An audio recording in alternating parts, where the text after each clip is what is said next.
বিসমিল্লাহির রহমানির রহিম। পরম করুণাময় ও অসীম দয়ালু আল্লাহর নামে শুরু।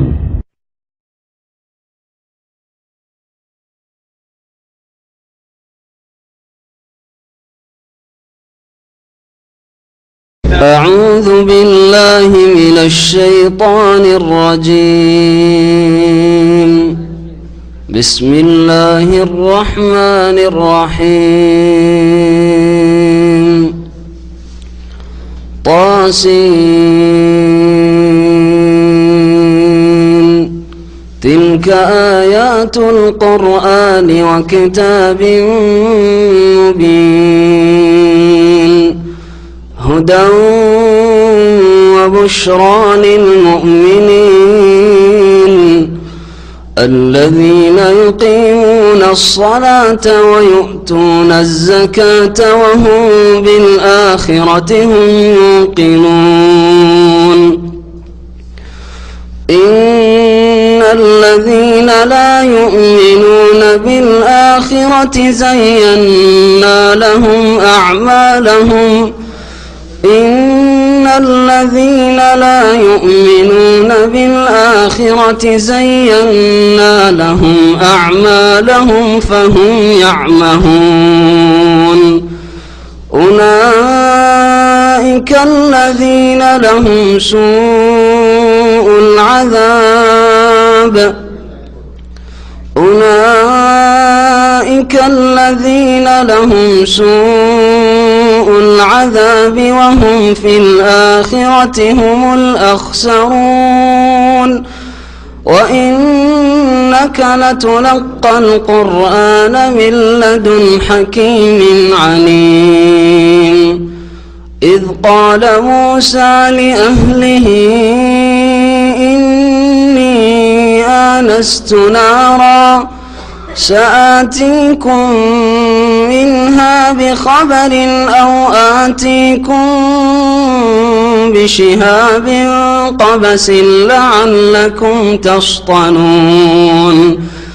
فلما جاءها نودي أن بورك من في النار ومن حولها وسبحان الله رب العالمين.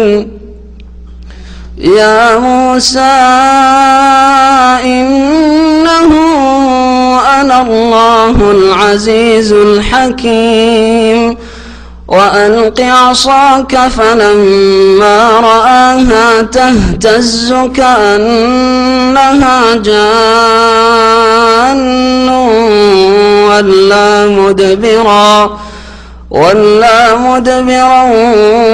ولم يعقب.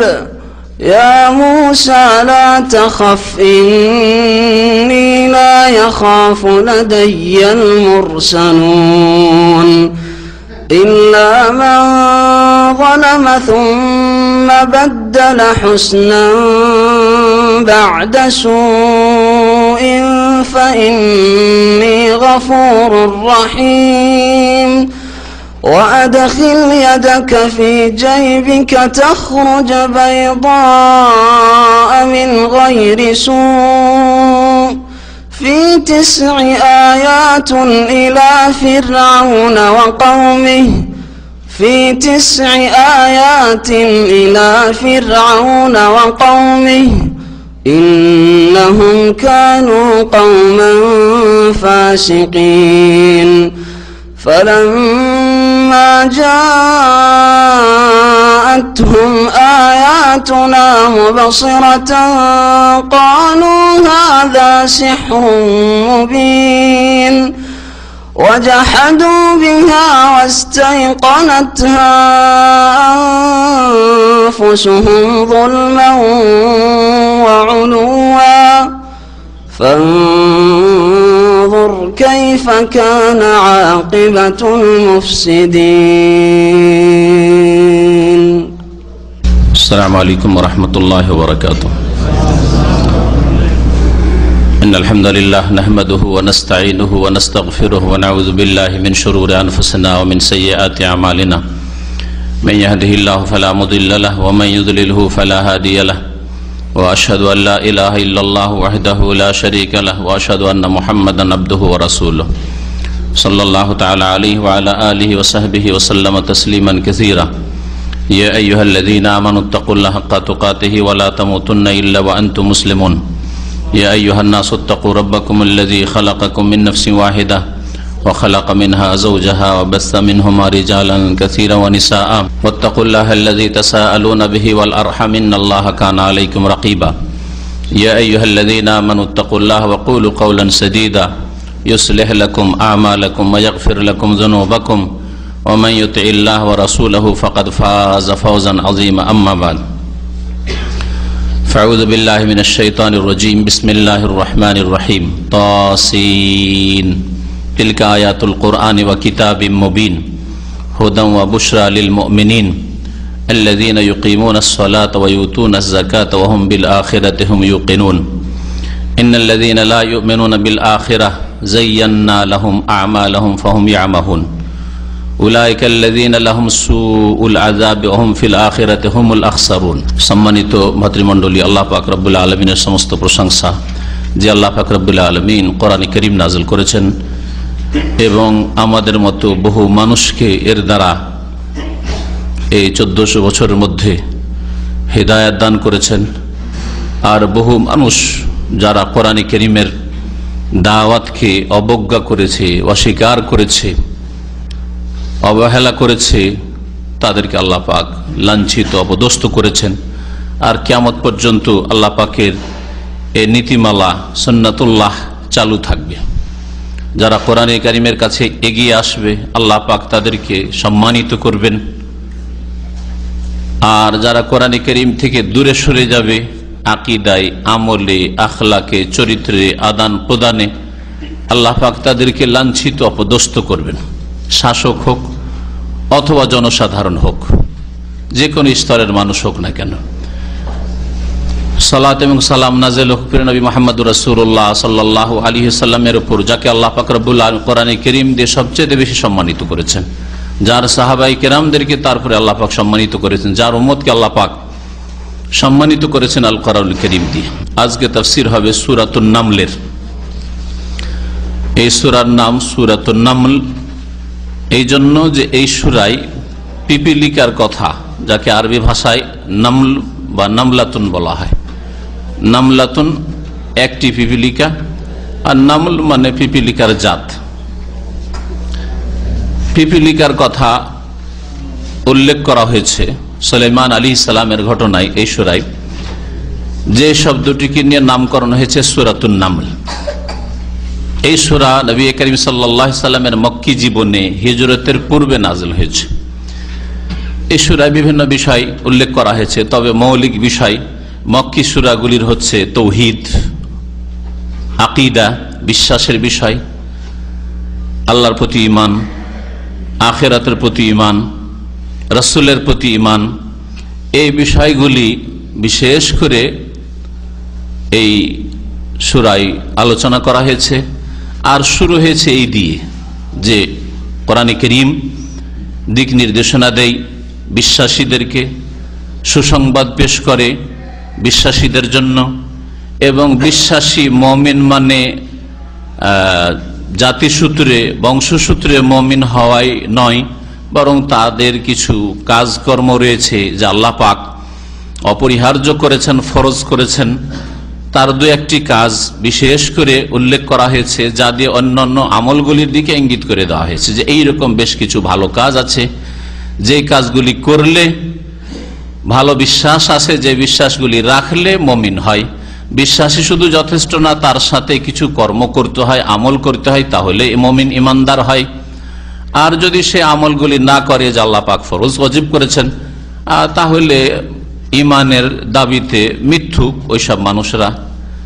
এই বিষয়টি উল্লেখ করা হয়েছে। তারপরে আল্লাহ পাক বিশেষভাবে এই সূরায় দাউদ এবং সুলাইমান আলাইহিস সালামের কথা উল্লেখ করেছেন। আর সুলাইমান আলাইহিস সালামের বিশেষভাবে একটি লম্বা ঘটনাও আল্লাহ পাক বর্ণনা করেছেন, যা দিয়ে বিশেষ করে যে শিক্ষা আমাদের দেওয়া হয়েছে সেটা আজকের যুগে প্রত্যেক মানুষকে মনে রাখতে হবে সেটা হচ্ছে যে দুনিয়ার উন্নতি ঈমান ইসলাম পরিপন্থী নয়। দুনিয়ায় যদি আপনি বৈধ পথে উন্নতি করেন আর আকাশ ছুঁয়ে ফেলেন, এর বিরুদ্ধে ইসলাম করে না। আল্লাহ পাক রব্বুল আম্বিয়া রাসূলগণকে ওইরকম এমন সম্মান মর্যাদা দান করেছেন, উন্নতি দান করেছেন, যেখানে আজকের কোন মানুষ কেন মানব জাতির ইতিহাসে কেউ পৌঁছেনি। তাদের একজন সুলাইমান আলাইহিস সালাম, দাউদ আলাইহিস সালাম। তারপরে আরেকটি কথা বিশেষভাবে এখানে জানতে হবে তার সাথে সাথে, যেমন আমরা জানলাম যে দুনিয়ার উন্নতিতে ইসলাম বা ঈমান বাধা সৃষ্টি করে না। ওয়ালা তানসা নসিবাকা মিনাদ দুনিয়া, খুব দুনিয়া করেন কিন্তু আখিরাত ঠিক রেখে। দুনিয়া তুচ্ছ জগৎ, সংকীর্ণ জগৎ, মাত্র কয়েক বছরের জগৎ, তাও আপনার জানা নেই যে কতদিন আমার কাছে আছে। এই জগতের আয়েশ আরামের জন্য স্থায়ী জগৎকে খারাপ করিয়েন না। স্থায়ী জগৎ আখিরাতকে ঠিক রেখে দুনিয়ার শীর্ষ স্থানেও যদি উঠে যান, ইসলামে কোন রকমের বাধা সৃষ্টি করে না, বরং আল্লাহ পাক নির্দেশ দিয়েছেন ওয়ালা তানসা নসিবাকা মিনাদ দুনিয়া। সূরা কাসাসের গত সপ্তাহে যে তাফসীর হয়েছে তাতে একটা অংশ ছিল। কারণ কি আল্লাহ বলছেন যে দুনিয়ায় যে তোমার অংশ আছে, ধন সম্পদ বৈধভাবে অর্জন করা, ওপরে উঠা, এটা ভুলে যেও না, উপেক্ষা করিও না, করো, কোনো দোষ নেই। দুনিয়া করতে বাধা নেই। ডাক্তার, ইঞ্জিনিয়ার, বৈজ্ঞানিক, সায়েন্টিস্ট ইত্যাদি যা কিছু ধরে নেয় দুনিয়ার হতে বাধা নেই, কিন্তু স্থায়ী জগৎ আখিরাতকে ঠিক রেখে। আর আখিরাত ঠিক রাখতে হলে ঈমান, ঈমানের যেসব বিষয়াদি রয়েছে, ঈমানের পিলার রয়েছে, সেগুলি ঠিক রাখা। আর ঈমানের প্রমাণ প্রুফ স্বরূপ আমল কর্ম ঠিক রাখা, আল্লাহর সাথে আপনার আচরণ ঠিক থাকে, আল্লাহর বান্দা মানুষের সাথে, আল্লাহর সৃষ্টির সাথে আপনার আখলাক আচরণ চরিত্র যেন ঠিক থাকে। 2 নম্বর যে বিষয়টি অত্যন্ত জরুরি বা যে শিক্ষাটি এতে রয়েছে, সেটা হচ্ছে যে আজকালকার অধিকাংশ মানুষ, বলবো না শুধু মুসলিমরা মনে করে যে দিন ইসলাম মেনে চললে, ইসলামের বিধিবিধান মেনে চললে এক পা বাড়া যাবে না। হ্যাঁ, এইরকম কথা সাধারণ মানুষও বলে, এক শ্রেণীর জাহেল মোল্লারাও বলে। এক হাফেজ বলছে, এটা কোনো অন্যায় কাজ করছে, কেউ বাধা দিয়েছে, তখন বলছে যে এত যদি ইসলাম মেনে চলি তাহলে এক পা বাড়ানো যাবে না। যার ফলে আজকাল বর্তমান যুগে পর্দাও তো করা যাবে না, হালাল হারাম অত বেছে চলা যাবে না, ব্যবসা বিজনেসের ক্ষেত্রে, আয় উপার্জনের ক্ষেত্রে নামাজ ওইভাবে জামাতের পাবন্দি করা, আর ফজরে একেবারে জামাতে হাজিরে, এতগুলি সম্ভব নয়। মনে হচ্ছে যে যদি এগুলো মেনে চলে তো এক পা বাড়ানো যাবে না। এগুলি শয়তানের শিক্ষা। যায়্যানা লাহুমুশ শাইতানু আমালাহুম, তাদের পাপগুলিকে সাজিয়ে সাজিয়ে পেশ করেছে শয়তান, যে চলতে পারবি না তুই ইসলাম মানলে। হ্যাঁ, ইমান ধর্ম যদি করিস, আখেরাত করিস, তাহলে এক পা বাড়াইতে পারবি না। শয়তান এগুলো কথাগুলি সাজিয়ে পেশ করছে বদ প্রকৃতির মানুষের কাছে, দুর্বল ইমানের মানুষের কাছে। এই কথাটি কুফরি পর্যন্ত পৌঁছাতে পারে যে দিন ইসলাম মেনে চললে আগে বাড়া যাবে না। এর খণ্ডন এই সূরায় বিশেষভাবে দাউদ আলাইহিস সালাম, সুলাইমান আলাইহিস সালাম তাদের ঘটনা রয়েছে। সুলাইমান আলাইহিস সালামের মতো রাজত্ব না পৃথিবীতে কেউ পেয়েছে না পাবে। হ্যাঁ, তাই না? ঈমান আমলের ক্ষেত্রে আল্লাহর এমন নেক বান্দা যে নবী হওয়ার পরেও নবী, এইদিকে নবী দিন কত পুরা করে ঠিক রেখেছেন, তাহলে চিন্তা করেন। সাধারণ কোন নেক বান্দা না, সিদ্দিক নাই, শহীদ নাই, শুধু নবী সবচেয়ে উচ্চ মর্যাদা। তাই ঈমানের দিক থেকে, আখিরাতের দিক থেকে নিজের মর্যাদা সবচেয়ে ঊর্ধ্বে। দুনিয়ার ক্ষেত্রে, ক্ষমতার ক্ষেত্রে দুনিয়ার যত শাসক এসেছে আর যত আসবে সবার চাইতে ঊর্ধ্বে।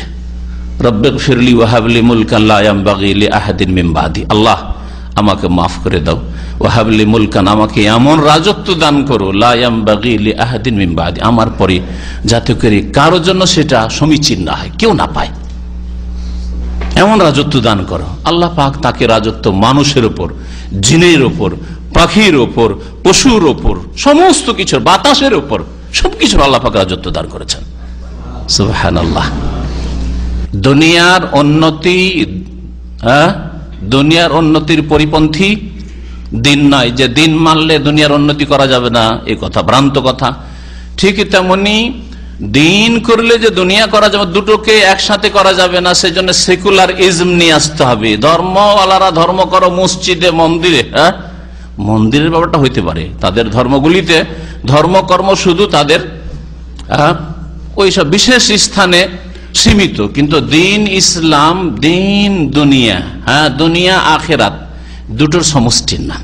একজন মুমিন দুটোকেই একসাথে নিয়ে চলবে, দুটোকে একসাথে নিয়ে চলবে। আর সেকুলারিজম, ধর্ম নিরপেক্ষতা, এই কুফরি শিখায় যে যারা দুনিয়া নিয়ে চলবি, ব্যবসা বাণিজ্য করবি, যারা রাজনীতি করবি, তারা ধর্মকর্ম করবি না। ধর্মীয় কিতাব তোদের বাড়িতে না থাকে, ধর্মীয় কোনো ম্যাটেরিয়ালস তোদের বাড়িতে না থাকে, ওইসব চর্চা করবি না। আর যারা দিন ধর্ম করবে, আবার রাজনীতি কেন বলেন আপনারা? আলেম সমাজ, আবার আপনাদের রাজনীতির কথা কিসের আছে? ওইসব কথাবার্তা বলবেন না, আমরা কি করছি না করছি, তাই না? হ্যাঁ, এটা হচ্ছে সেকুলারিজম, যা মুসলিম বিশ্বকে ছেয়ে গেছে। এই কুফরি মতবাদ মুসলিম বিশ্বকে ছেয়ে গেছে। আসুন তাফসিরে যাওয়া যাক। আল্লাহ পাক রব্বুল আলামিন ইরশাদ করছেন, তাসিন তিলকা আয়াতুল কোরআন ওয়া কিতাবিম মুবিন। তাসিন এগুলি হচ্ছে বিচ্ছিন্ন অক্ষর, কোরআনে কারীমের অনেকগুলি সূরার প্রথমে রয়েছে। এ সম্পর্কে বহুবার বলা হয়েছে। আল্লাহ পাক রব্বুল আলামিন এগুলির অর্থ বলেননি, আর এগুলির অর্থ নবী সাল্লাল্লাহু আলাইহি সাল্লাম বলেননি, সাহাবীরা জিজ্ঞাসা করেননি। তবে এই সম্পর্কে যতগুলি মত রয়েছে, তার মধ্যে সবচাইতে সহি বা সত্যের কাছাকাছি মত হচ্ছে যে এই অক্ষরগুলি দিয়ে আল্লাহ পাক চ্যালেঞ্জ করেছেন ওইসব কাফেরদেরকে যারা কোরআনে কারীমকে আল্লাহর বাণী মানতে অস্বীকার করেছিল, ওহী মানতে অস্বীকার করেছিল, মুহাম্মদের রচিত বলেছিল। তাদেরকে চ্যালেঞ্জ করা হয়েছে, মোহাম্মদ যদি রচনা করতে পারে নিরক্ষর ব্যক্তি, তো তোমাদের শিক্ষিত ব্যক্তিরাও আছে, তো বড় বড় কবি আছে যারা কাব্য রচনা করে, তাদেরকে বলো যে কোরআনের মতো কোন একটা বাণী অথবা কিছু আয়াত, 10টি আয়াত, একটি আয়াত, একটি সূরা, বিভিন্ন ভাবে আল্লাহ পাক কোরআনে কারীমে চ্যালেঞ্জ করেছেন, কয়েকটি আয়াতে নিয়ে আসো দেখি। তাদের ক্ষমতা হয়নি, অথচ তারা বড় বাকপটু ছিল, ভাষাবিদ ছিল আরবরা 1400 বছর পূর্বে। এর দ্বারা প্রমাণিত হয় যে কোরআনে কারীম আল্লাহ পাকের বাণী, মুহাম্মদ সাল্লাল্লাহু আলাইহি সাল্লাম নিজের পক্ষ থেকে রচনা করেন নাই। তিলকা আয়াতুল কোরআন, এগুলি হচ্ছে কোরআনে কারীমের আয়াত সমূহ। ওয়া কিতাবিম মুবিন, এবং সুস্পষ্ট কিতাবের আয়াত। সুস্পষ্ট কিতাব, যেই কিতাব নিজে স্পষ্ট এবং অন্যের জন্য স্পষ্ট করতে পারেন। স্বামী কথা স্পষ্ট বলছেন, কিন্তু আপনি যার সাথে কথা বলছেন সে আপনার কথা বুঝে না। হ্যাঁ, অনেক সময় স্পষ্ট হইলেও অন্যের জন্য স্পষ্ট, আপনার জন্য স্পষ্ট, আপনি বলছেন আমি তো ক্লিয়ার বললাম, কিন্তু অন্যরা তো ক্লিয়ার বুঝছে না। না, কোরআনে কারীম নিজেও স্পষ্ট এবং অন্যের জন্য স্পষ্ট, কোনো অস্পষ্টতা নেই। সেই জন্য এই বিদআতপন্থীদের কথা একেবারে অচল মিথ্যা, যে কোরআন বুঝা সাধারণ ব্যাপার নয়, চারটি কথা নয়, হ্যাঁ যেমন তেমন কথা নয়, কোরআন বোঝা যাবে না, হাদিস বোঝা যাবে না, এগুলি আইম্মায়ে মুজতাহিদিন শুধু বুঝেছেন। এখন তোমাদের কাজ শুধু তাকলিদ করা, অন্ধ অনুকরণ, তাকলিদের পালা, সব মিথ্যা কথা, মিথ্যা কথা। কোরআন এবং হাদিস সম্পর্কে চিন্তা, দিগন্তকে প্রশস্ত করার রাস্তা খোলা আছে, হ্যাঁ ইজতিহাদের দরজা খোলা আছে। তবে একটা জিনিস মনে রাখবে এই ক্ষেত্রে, সেটা হচ্ছে যে দৃষ্টিভঙ্গিটা হবে সালাফে সালেহিনের মতো। আপনি কোরআন এবং হাদিস নিয়ে চিন্তা করবেন সাহাবায়ে কেরামদেরকে উপেক্ষা করেন নাই, তাবেঈনদেরকে উপেক্ষা করেন নাই, তাবেঈনদেরকে উপেক্ষা করেন নাই, যে এই স্বর্ণযুগে কোরআনের আয়াতের বা হাদিসের অর্থ এইরকম তারা বুঝলেন, আপনি নতুন কথা নিয়ে আসলেন, তারাই হকটা সত্যটা পাননি, আর আপনি সত্য উদ্ঘাটন করে ফেললেন। এটা হচ্ছে একেবারে গুমরাহি। তাহলে ইজতিহাদ আর তাকলিদের ব্যাপারে গুমরাহ হয়েছে দুই দল। এক দল স্বাধীন চিন্তা করব, আরে সাহাবী কি বলেছেন ওটা আমার দেখার কি আছে, তাবেঈন কি বলেছেন ওটা আবার কি, সাঈদ ইবনে মুসাইয়্যিবের কথা পেশ করেন, হ্যাঁ কে তাবেঈন হাসান বসরির কথা পেশ করেন, ওসব চলবে না। এরা যেমন গুমরাহ হয়েছে যে আমরা একবার স্বাধীনভাবে চিন্তা করবো, কোরআন হাদিস নতুন করে চিন্তা করব, একেবারে ভুল কথা। ফাইন আমানু বিমিসলি মা আমানতুম বিহি, ওদের মতো করে বুঝতে হবে, ওদের মতো করে ঈমান করতে হবে। যাদের আল্লাহ সার্টিফিকেট দিয়েছেন, খায়রুল কুরুন বলেছেন, উত্তম যুগ বলেছেন, সাহাবায়ে কেরাম, তাবেঈন, তাবা তাবেঈন, ওদের দৃষ্টিভঙ্গিটা ঠিক রাখ। ওই যুগে কবর মাজার পূজা ছিল না, পীরতন্ত্র ছিল না, সুফিজম ছিল না, হ্যাঁ, এই শিরক কুফরি ছিল না, ইসলামের নামে আল্লাহ ছাড়া অন্যের কাছে চাওয়া ছিল না, এইভাবে মিলাদ ঈদ মিলাদুন্নবী ছিল না। এক একটা করে দেখেন তো স্পষ্ট হয়ে যাবে। অন্ধ অনুকরণ ছিল না, যে অন্ধভাবে রাসূলুল্লাহ সাল্লাল্লাহু আলাইহি ওয়াসাল্লাম ছাড়া আরো কারো কথা মানতে হবে, অন্ধ তাকলিদ মুকাল্লিদ হওয়া ছিল না। এইভাবে এক একটা করে যদি দেখেন একেবারে ক্লিয়ার হয়ে যাবে আপনার জন্য রাস্তা। তাহলে চিন্তার দ্বার মুক্ত রয়েছে, ইজতিহাদের দরজা খোলা রয়েছে, কিন্তু স্বর্ণযুগের আদর্শ মানুষদেরকে সামনে রেখে, তাদের আকীদা আমলকে, তাদের বক্তব্যকে, তাদের ফতুয়াকে সামনে রেখে। আর এক দল গোমরা হয়েছে অন্ধ মুকাল্লিদ, অন্ধ, আর কোনো চিন্তা করা যাবে না। কোন একজনকে ধরো আর অন্ধ অনুকরণ করো, যার নাম হচ্ছে তাকলিদ। আর মুকাল্লিদ হওয়ার উপর বড়ই গৌরব যে আমরা মুকাল্লিদ, এরা গায়র মুকাল্লিদ, আমরা মাযহাবী, এরা লা মাযহাবী। বাতিল ভুলের উপর ফখর করা, গৌরব করা। আর এক বিভ্রান্তিতে একদল রয়েছে। তাহলে ইজতিহাদের দরজা খোলা রয়েছে, মধ্যপন্থা হচ্ছে, কিন্তু আপনি একবারে স্বাধীনভাবে নাই, হ্যাঁ, বলগাহীন হরিণ না, হ্যাঁ, বরং আপনি লাগাম মুক্ত নন। আপনার লাগাম রাসূলুল্লাহ সাল্লাল্লাহু আলাইহি ওয়াসাল্লামের কাছে রয়েছে, রাসূলুল্লাহ সাল্লাল্লাহু আলাইহি ওয়াসাল্লামের কাছ থেকে সাহাবায়ে কেরাম, তাবেঈন, তাবা তাবেঈন, ওরা ভালো করে বুঝেছেন। কোন একজনকে ধরে নাই যে একজনের তাকলিদ করলেই হক পেয়ে যাবে, কখনো পাবেন না আপনি। একজন আলেমের, একজন ইমামের, একজন তাবেঈর, একজন তাবা তাবেঈর, একজন সাহাবীর যদি কেউ অন্ধকরণ করে, এমন কি একজন সাহাবীর, শুধু একজন সাহাবীর কথা বলবো, কখনো হেদায়েত পাবে না। ভুল হতে পারে, কারণ তাদের কাছে কারো কাছে ওহী আসেনি।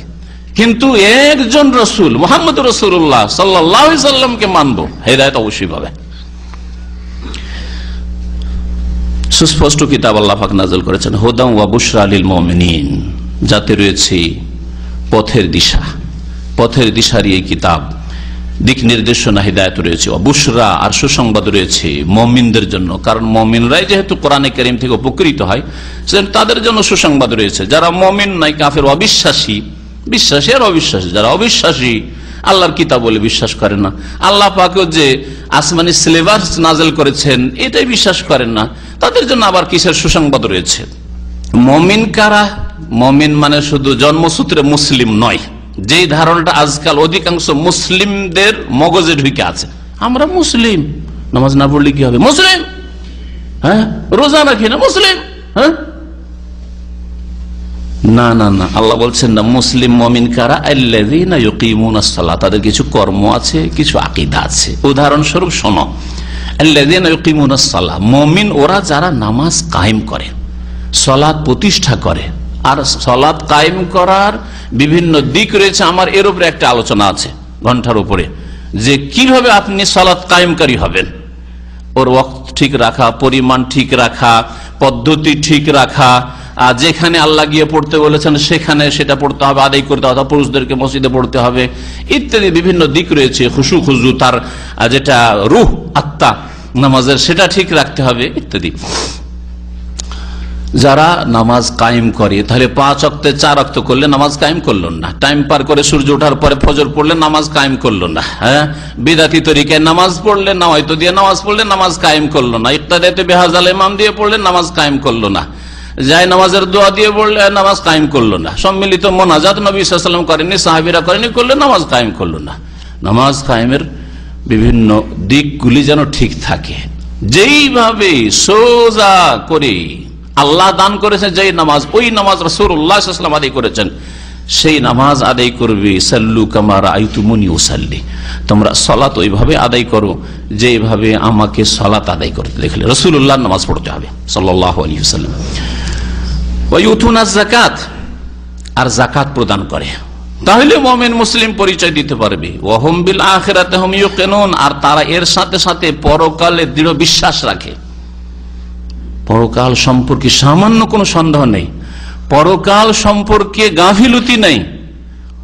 অনেক সময় বিশ্বাস, কিন্তু আজকালকার মুসলিমদের বিশ্বাস কি, বিশ্বাস কিন্তু আমল, বিশ্বাস করি ভাই, বিশ্বাস করেন ভাই, কোথায় যাচ্ছেন, বলছে জান্নাত না জাহান্নাম, তো কোন জায়গায় যাওয়ার চেষ্টা করছেন, কিছুই নেই, তো কোন বিশ্বাস হলো এটা আবার, হ্যাঁ, কোন বিশ্বাস হলো?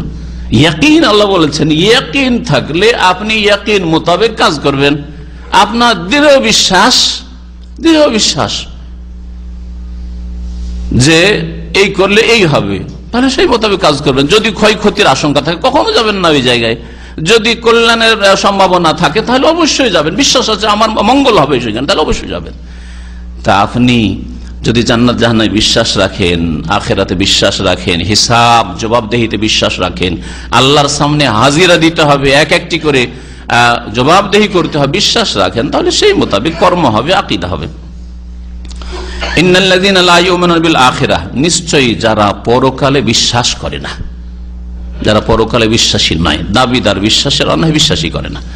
যায়্যানা লাহুম আমালাহুম, তাদের পাপের কাজগুলিকে আমি তাদের জন্য সুশোভিত করেছি। তাদেরকে পাপের কাজ সুন্দর লাগে, পাপ করতে মজা লাগে, পাপের কথা বলতে মজা লাগে, তাদের জন্য ওইগুলোই সাজিয়ে পেশ করা হয় যেন। আল্লাহ পাক সাজিয়ে পেশ করেছেন, এটা এই জন্যই বলা হচ্ছে যে সৃষ্টিকর্তা সবকিছুর আল্লাহ। আল্লাহ পাক কোরআনে কারীমে একটি আয়াতে ইরশাদ করেছেন, ওয়াল্লাহু খালাকাকুম ওয়া মা তা'মালুন, আল্লাহ তোমাদেরকেও সৃষ্টি করেছেন আর তোমাদের কর্মগুলিকে আল্লাহ সৃষ্টি করেছেন। সৃষ্টিকর্তা আল্লাহ। যদি বলেন না খারাপ কাজগুলো শয়তান কুমন্ত্রণের মাধ্যমে সাজিয়ে সাজিয়ে পেশ করে, যে আরে এটা তো মজার জীবন রে, আরে জীবনে তুই মদটাই খালি না, একটা সিগারেট টানলি না, তুই একটা গার্লফ্রেন্ড রাখলি না, এই সাজিয়ে সাজিয়ে শয়তান পেশ হয়, তো শয়তানের কাজ। কিন্তু আল্লাহ পাক রব্বুল আলামিনকে সৃষ্টিকর্তা হওয়া থেকে যদি আপনি সরিয়ে দেন, তার মানে শয়তান আল্লাহ পাকের ইচ্ছার বিরুদ্ধে আল্লাহ করতে চান না, আর শয়তান করে ফেলছে, তাহলে আল্লাহ তো অক্ষম হয়ে যান। হ্যাঁ, এই জন্য সৃষ্টিকর্তা আল্লাহ, তবে আল্লাহ পাক রব্বুল আলামিন কখনো খারাপ কাজের জন্য নির্দেশও দেন না, ওর উপর সন্তুষ্ট হন না, ওর জন্য উৎসাহিত করেন না, কখনো আল্লাহ করেননি। শয়তান সাজিয়ে, এই জন্য অন্য আয়াতে সামনে আয়াত আসছে, ওয়াযায়্যানা লাহুমুশ শাইতানু আমালাহুম, শয়তান তাদের আমলগুলি পাপগুলিকে সুশোভিত করে পেশ করেছে, সাজিয়ে সাজিয়ে পেশ করেছে, যেগুলো কর, এই কর, এই কর, এই কর, ঘুমা, যাবি কেন নামাজ পড়তে, কি জানটাই কষ্ট দিই, শরীরটাই কষ্ট দিচ্ছি, ঘুম এখন পড়া হয়নি, এইভাবে যতগুলি পাপ রয়েছে শয়তান সাজিয়ে পেশ করে। কিন্তু শয়তানের ক্ষমতা সীমিত, শয়তান আল্লাহ পাকের ইচ্ছার বিরুদ্ধে আল্লাহ করতে চান না আর করে দেবেন, এটা হইতে পারে না। বান্দাকে তার সাথে সাথে আল্লাহ পাক স্বাধীন ছেড়েছেন, এমন নয় যে আল্লাহ পাক বাধ্য করে পাপ করে নিচ্ছেন, কখনো না। আর প্রত্যেক মানুষ এটা অনুভব করছেন যে আমি কিন্তু ভালো কাজের ক্ষেত্রে বাধ্য না, ভালো কাজে যাচ্ছি, ইচ্ছা করলে রাস্তা থেকেও ফিরতে পারেন। আপনি স্বাধীনভাবে ফিরছেন, স্বাধীনভাবে ভালো কাজে যাচ্ছেন, স্বাধীন কাজে মন্দতে হাত বাড়াচ্ছেন, তাহলে আল্লাহ পাক স্বাধীনতা দিয়েছেন, এই স্বাধীনতাকে মন্দ কাজে প্রয়োগ করছেন।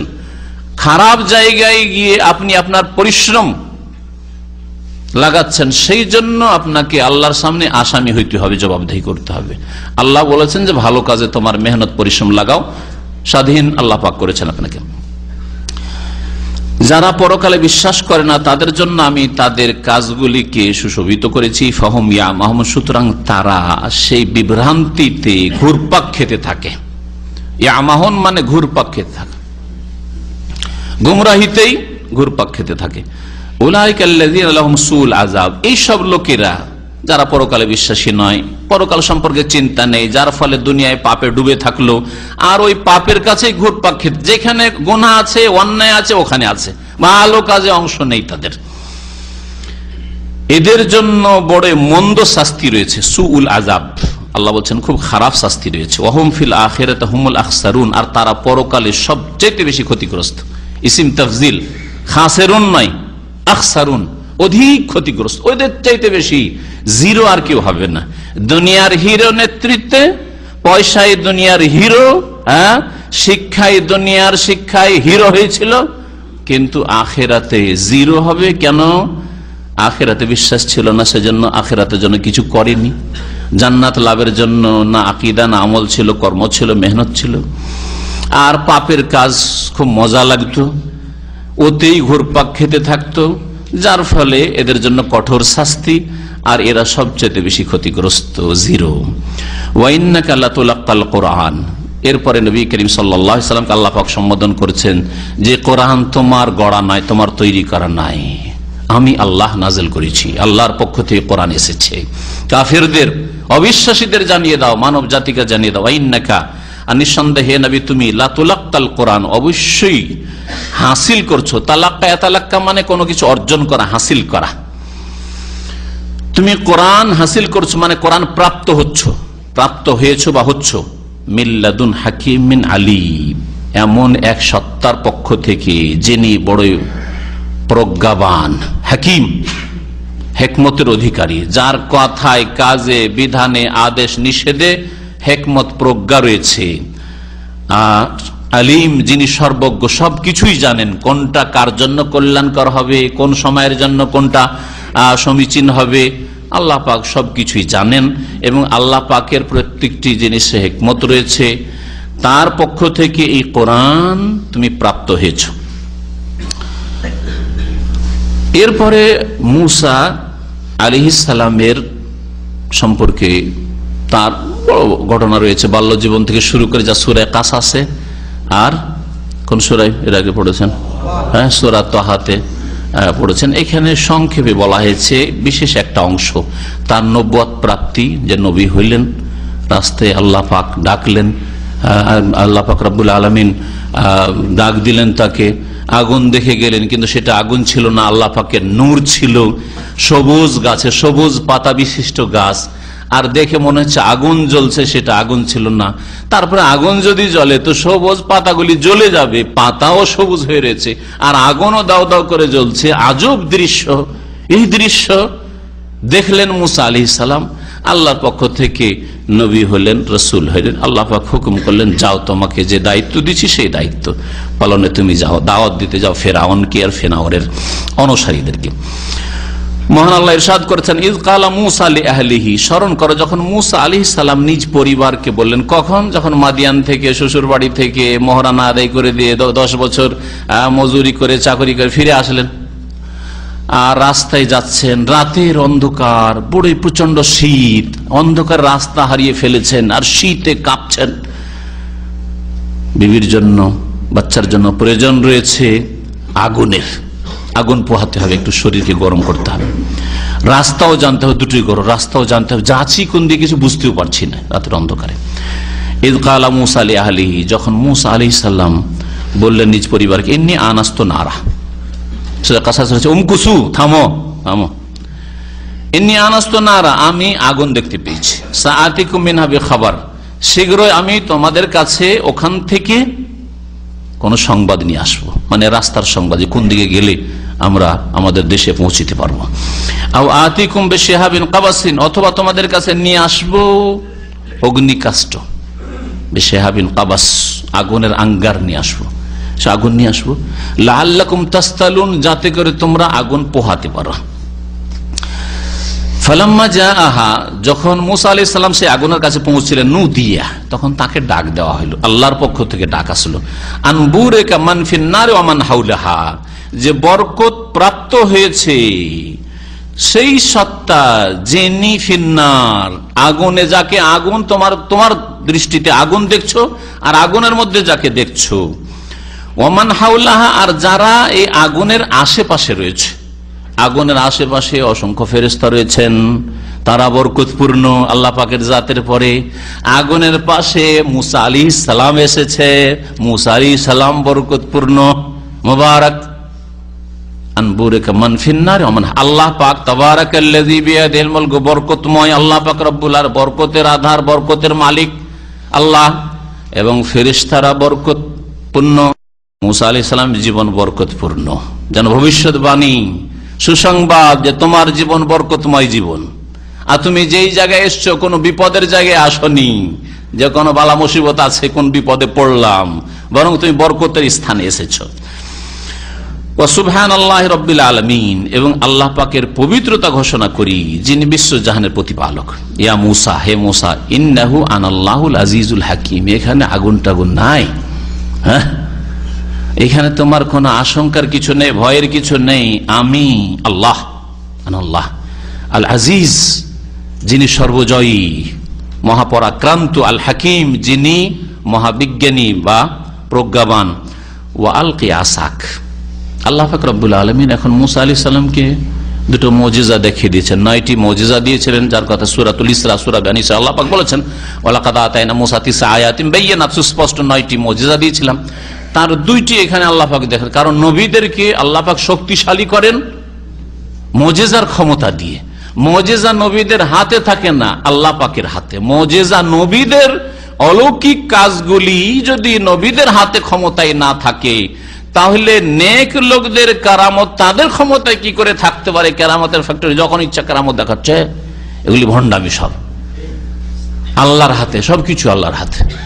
কোন আল্লাহর নেক বান্দা, আবু বকর হন আর ওমর হন, হ্যাঁ, আর যে কোনো সাহাবী হন, আশারে মুবাশশির আর কেউ হন, তারপরে বা আগে কোন কারামত নবী ছাড়া অন্য নেক লোকের হাতে যদি প্রকাশ পায়, কারামত বলা হয়। সম্মানিত করতে চায় আল্লাহ পাক রব্বুল আলামিন, সেটাও আল্লাহর ক্ষমতাধীন একমাত্র, কারো ক্ষমতা থাকে না। কোনো ক্ষমতা নেই যে আমি এনে দিতে পারবো, আমি দেখিয়ে দিতে পারবো। যদি কেউ বলে আমি দেখিয়ে দিতে পারবো, সেটা জাদু অবশ্যই, যেটা জিন শয়তানের খেলা। আমি এইরকম কেরামত দেখিয়ে দিতে পারি, কেউ যদি দাবি করে, নিশ্চিত জানবেন যে জাদুর খেলা আর এই শয়তান জিনের কাজ কারবার। জিন মানুষের চাইতে শারীরিক দিক থেকে শক্তিশালী বেশি, কিছু অসাধারণ আপনাকে জিন বশে করে দেখাতে চাইছে। আর এই খেল তামাশাই পীরতন্ত্রের বিশ্বাসী লোকেরাই করেছে, আর দিয়ে আমাদের দেশের মানুষকে এই জালে ফাঁসিয়েছে, মুরিদির জালে ফাঁসিয়ে দিয়েছে, জি, মুরিদ বানিয়ে ফেলেছে। আর অলি মানে কি? অলি মানে কেরামত ছাড়া অলি হয় না।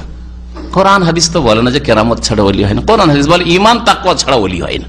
আল্লাহ পাকের বন্ধু হইতে হলে ইমান আর তাকওয়া লাগে। ইমান তাকওয়া বিহীন, তৌহিদ বিহীন, সুন্নাত বিহীন, শিরক বিদআতে ডুবে থাকবে আর অলি হবে কখন হইতে পারে না। পাপে জড়িয়ে থাকবে, তাকওয়া থাকবে না, আল্লাহর ভয় থাকবে না, জবাবদেহির চিন্তা থাকবে না, বলবে আমরা এখন নামাজ রোজা রুরদে আর অলি হয়ে যাবে, হ্যাঁ, ন্যাংটা আর অলি হয়ে যাবে, কখনো হইতে পারে না, কখনো হইতে পারে না। ইমান তাকওয়া ছাড়া ওলি হইতে পারে না, কারামত ছাড়া ওলি হইতে পারে। আর প্রত্যেক মুসলিম আল্লাহ পাকের সাধারণ ওলি মনে রাখবেন।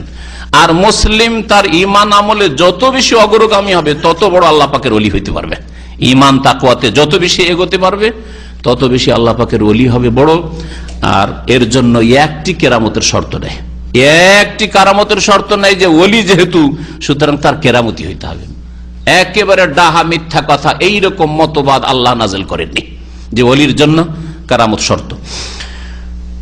আল্লাহ পাক রব্বুল আলামিন ইরশাদ করছেন যে ও আলকে আসাক, হে মুসা তুমি তোমার লাঠিটা, লাঠি মুসা আলাইহিস সালামের হাতেই ছিল, এমন না যে আল্লাহ পাকের তরফ থেকে পাঠানো লাঠি, যেটা এর আগে ব্যবহার করতেন তিনি বিভিন্ন কাজে, নিজের গরজে ব্যবহার করতেন। লাঠিটা ফেলে দাও, ফালাম্মা রাহা, আল্লাহর হুকুমে লাঠি ফেলে দিলেন হাত থেকে। দেখলেন যখন যে তাহতাজ্জ, সেটা ছুটাছুটি করছে। তাহতাজ্জ মানে নড়াচড়া করা, হিতাজ্জা মানে নড়াচড়া করে, হাত পা যে নড়াচড়া করছে এটাকে হিতাজ্জা বলা হয়। তো এই ছুটাছুটি করছে, কান্না জান, যেমন মনে হচ্ছে যে এক এমন সাপ, জান বলা হয় চিকন সাপকে, হ্যাঁ, সরু আর খুব দ্রুত ছুটতে পারে, হ্যাঁ, ভেদা সাপ না যে ভারী হয়ে পড়ে আছে চলতে পারে না, ওইরকম সাপ বলা জান। তো জান বলা হয়েছে কোন আয়াতে, কোন আয়াতে সোবান বলা হয়েছে, দুটো সমন্বয় কি। সোবান তো বলা হয় অজাগর সাপকে, বড় সাপ, হ্যাঁ, বড় সাপকে সোবান বলা হয়, আর জান বলা হয় চিকন সাপকে, হ্যাঁ। দুটো সমন্বয় হচ্ছে যে লাঠিটা এত দ্রুত ছুটাছুটি করছিল সাপ হয়ে, যে দ্রুত ছুটার দিক থেকে মনে হচ্ছিল যে ওই চিকন সাপগুলি যেমন খুব দ্রুত ছুটতে পারে ওইরকম মনে হচ্ছিল। আর চিকন ছিল না, আসলে বড় হওয়ার দিক থেকে, দেখার দিক থেকে একেবারে বিশাল সাপ ছিল। এই জন্য ফায়দাহ সোবানু মুবিন আল্লাহ কোরআনে কারীমে বলেছেন। এটা হচ্ছে দুটো কথার সমন্বয়। না হলে ডিকশনারিতে দেখলে সোবান মানে দেখবেন বড় সাপ, অজগর সাপ, আর জান মানে হচ্ছে ছোটখাটো চিকন সাপ যেগুলো খুব লাফাইতে পারে, দ্রুত চলতে পারে। আল্লাহ পাক রব্বুল আলামিন ইরশাদ করছেন যে সাপের মতো ছোটাছুটি করা শুরু করলো। ওয়াল্লা মুদবিরান, মুসা আলাইহিস সালাম, বোঝা গেল মানুষ ছিলেন, তাই না? মানুষ ছিলেন, বোঝা গেল যে গায়েব জানতেন না, অদৃশ্যের খবর রাখতেন না, যে অদৃশ্য জগৎ থেকে আল্লাহর ওইখান থেকে হুকুম হয়েছে যে এটা আসলে লাঠি, কিন্তু আমার মুজিজা, কিছু জানতেন না তিনি। তিনি ভাবছেন যে মানুষ, আমি আর সাপ, আরে বাপরে বাপ, সাপ দেখলে মানুষ থাকতে পারে, তাই না? জি জি জি জি, হ্যাঁ হ্যাঁ, প্রত্যেকে নবী রাসূল তারা মানুষ ছিলেন। কাফেররা এই অজুহাতি পেশ করতো যে মানুষ কি করে মানতে, মালে হাজার রাসূল ইয়াকুলু তুআম ওয়া ইয়ামশি ফিল আসওয়াক, এই রসুলকে কি করে মানতে পারি? একলে তো আমাদের মতো খাবার খায়, ওয়ামশি ফিল আরদ, আমাদের মতো হাট বাজার করে, ব্যবসা বাণিজ্য করে, হাটে ঘাটে আর দেখতে পাই, কি করে মানতে পারি? তাহলে মানুষ হলে মানবো না, এটা কাফেরদের থিওরি ছিল। এই থিওরি যদি মুসলিম সমাজে ঢুকে যায় যে নবী মানুষই হইতে পারে, নবী আবার মানুষ কি করে হইতে পারে, নবী তো নূর, তাহলে এটা কাফেরদের থিওরি নয়, কুফরি মতবাদ নয়। হ্যাঁ, সাবধান, জানতে হোক আর অজান্তে হোক, লা তাত্তাবিউনা সুনানা মান কানা ক্বাবলাকুম, কাফের বিজাতি মুশরিকদের পায়ে পা দিচ্ছ, সেই দিকে পা বাড়াচ্ছ। আকীদার ক্ষেত্রে, আমলের ক্ষেত্রে দেখেন মুসলিম সমাজ কাফের বিজাতিকে অনুকরণ করছে। আল্লাহ পাক রব্বুল আলামিন ইরশাদ করছেন যে ওয়াল্লা মুদবিরান, মূসা আলাইহিস সালাম পিঠ ফিরিয়ে ছুটতে লাগলেন, পালাতে শুরু করলেন। ওয়ালাম ইয়াকিব, আর ফিরেও দেখেন না তিনি, এত ভয় হয়েছে যে ফিরে দেখেন না। যখন মানুষ সিরিয়াস অবস্থায় পালায় তখন আর এইদিকে দেখার সময় নেই, দেখলে তো লেট হয়ে যাবে, ধরে ফেলবে, তাই না? এইরকম পালাতে শুরু করেছেন মূসা আলাইহিস সালাম। ওয়ালাম ইয়াকিব, ইয়া মূসা, আল্লাহ বলেন হে মূসা, লা তাখাফ, ভয় করিও না। অন্য আয়াত আছে আকবিল, বরং আগে আসো, এগিয়ে আসো, পালাচ্ছ কেন? ইন্নী লা ইয়াখাফু লাদাইয়াল মুরসালুন, আমার তরফ থেকে কোন রসুল ভয় পায় না, আমার কাছে কোন রসুল নবী ভয় পায় না। তুমি কেন ভয় করো? তুমি তো রসুল আজকে। ইল্লা মান যালামা, তাহলে ভয় কার? যারা জালেম, সবচেয়ে বড় জালেম মুশরিক, কাফের, নাস্তিক, তাদের ভয়। আল্লাহ ছাড়া অন্যকে সেজদা করেছে, দেবী দেবীকে, মাজারকে সেজদা করেছে, মাজারে চাদর চড়িয়েছে, তাদের ভয় রয়েছে। ইল্লা মান যালামা, তবে জালেমদের ভয় রয়েছে। আর যারা ফরজ ওয়াজিব ছাড়বে তারা জালেম, তাদের ভয় রয়েছে। যারা মানুষ জুলুম অত্যাচার করবে, আল্লাহর সৃষ্টির জুলুম অত্যাচার, তারা জালেম, তাদের ভয় রয়েছে। তাদের উপর আল্লাহ পাকের আযাব আসবে। তবে জুলুম করার পরেও সংশোধনের রাস্তা রয়েছে। আল্লাহ বলছেন সুম্মা বাদদালা হুসনান বাদা সু, অতঃপর যদি পাপের পরে, অন্যায়ের পরে, ভুলের পরে ভালোকে নিয়ে আসতে পারে, বাদদালা হুসনান, জীবনে ভালো নিয়ে আসতে পারলো, নেকির জীবন গড়তে পারলো, তওবা করতে পারলো, সংশোধন করতে পারলো। অনেক পাপ করেছে কিন্তু না, এখন আর পাপ করি না, এখন ভালো কাজ করি। যদি এটা করতে পারে, আল্লাহ বলছেন ফাইন্নী গাফুরুর রাহিম, নিঃসন্দেহে আমি বড় মার্জনাকারী, বড়ই দয়াবান।